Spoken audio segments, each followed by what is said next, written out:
everybody. Continue taking your awesome photographs if you're not currently, but otherwise, feel free to ignore me while I talk about the residential island community. Now, on the eastern edges of the islands is the currently only inhabited parts of the Toronto Islands.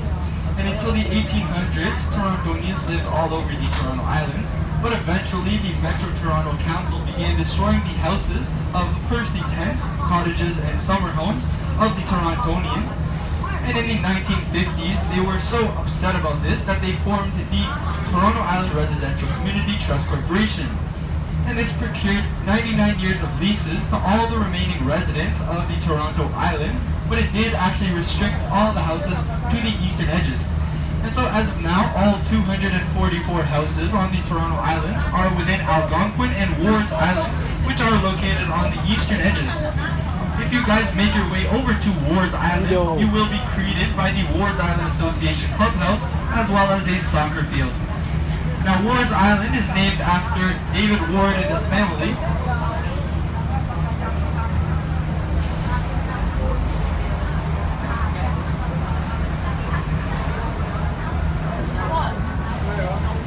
As I was saying, the Wards Island is named after David Ward and his family, and his son Williams was part of the island's darkest tragedies. Him and his 6 younger sisters were sailing on a boat. One, unfortunately, the boat capsized, and none of his sisters were able to survive. You want to say something? Ward You want to say something? He barely survived the I incident, recorded. but it You did want to make say his something? He dedicated his life to saving others, and it is said he saved 180 lives in all at the end of his life. So the island was named in his honor for all the people that he did save as Ward's Islands.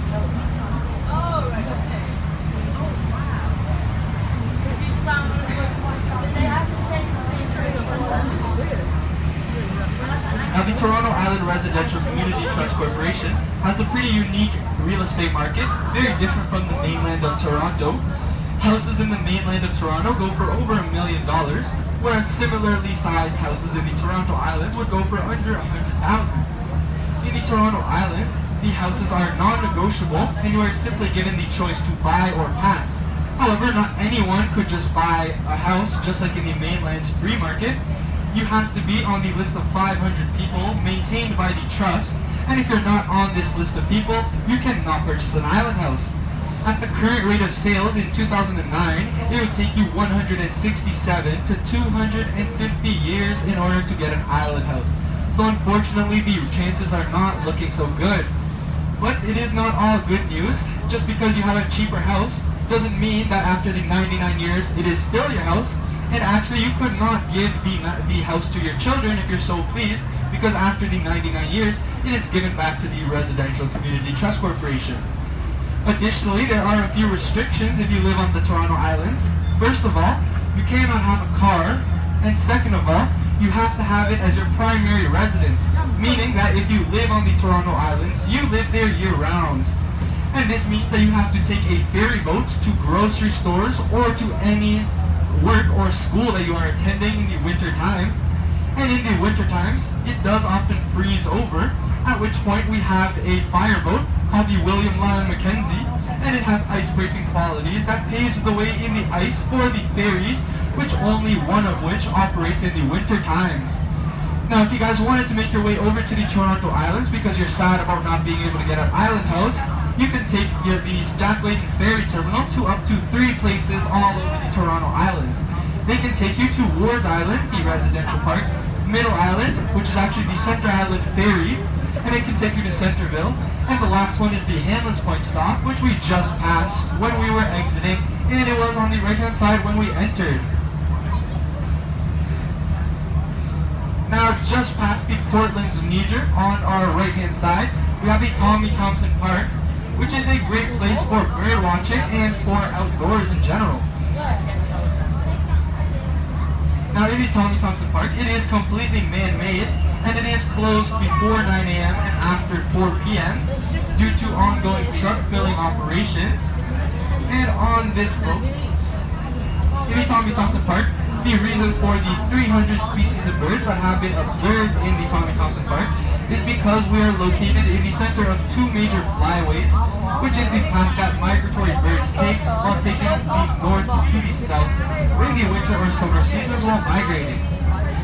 Additionally, fishing has mostly been destroyed here in Lake Ontario because of overfishing. But we do have yellow perch, rock bass, as well as yellow perch. We do have a no fishing policy unless you have a license. And if you do have a license, which you can purchase fairly easily online, if you do have a license, which you can purchase fairly easily online, it is a catch and release policy. So fish is off the table, no pun intended. Now straight ahead of us, we have the Harbourfront Centre. And the entire waterfront that you can't see in front of us was once heavily industrialized. There were many factories, and in fact, Toronto used to be nicknamed the Big Smoke because of all of these smog that our factories on our waterfront created. But as of today, there is only one factory that remains, and it is the Red Path Sugar Refinery, where you can see that large blue boat just past the trees. And in this sugar refinery, they emit no harmful toxins to the atmosphere, so they did allow them to remain in the current location. There are some remnants of the industrial area as well. The Red Power Plant brick building, which is just in front of us. It is a modern contemporary art museum. However, at the time it was a power plant, supplying power for the entire city of Toronto.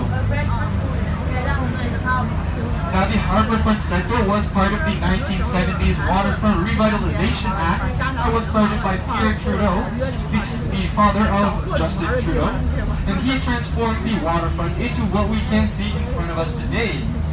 The Harbourfront Centre is a non-profit organization that was part of this 1970s plan, and it has a year-round mandate to promote international interchange and to stimulate the arts and culture, which is their main specific focus.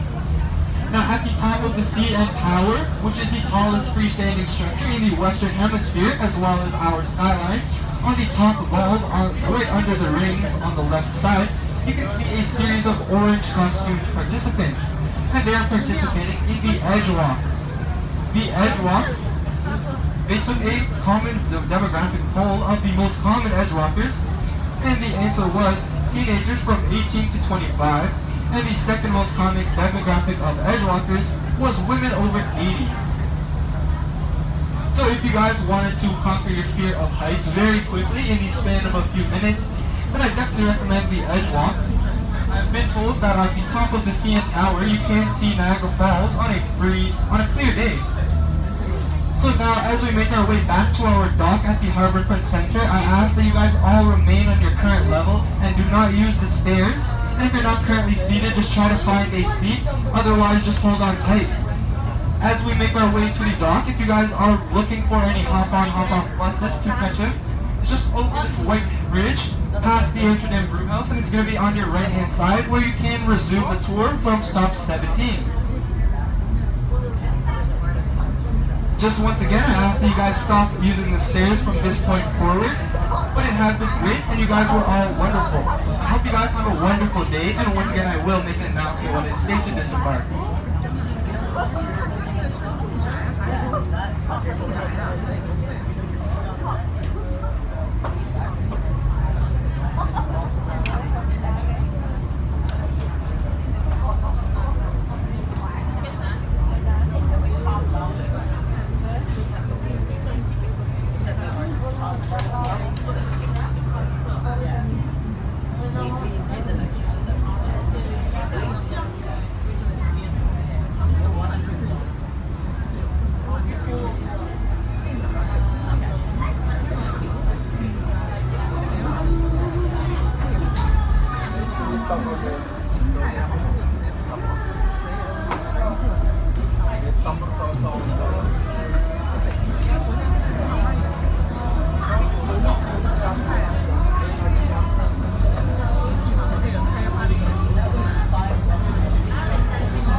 now safe to disembark, and the gangway is safely placed. Watch your step down the stairs and have a wonderful day.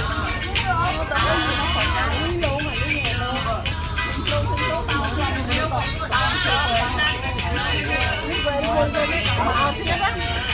Về phía. Ở đây người Thái.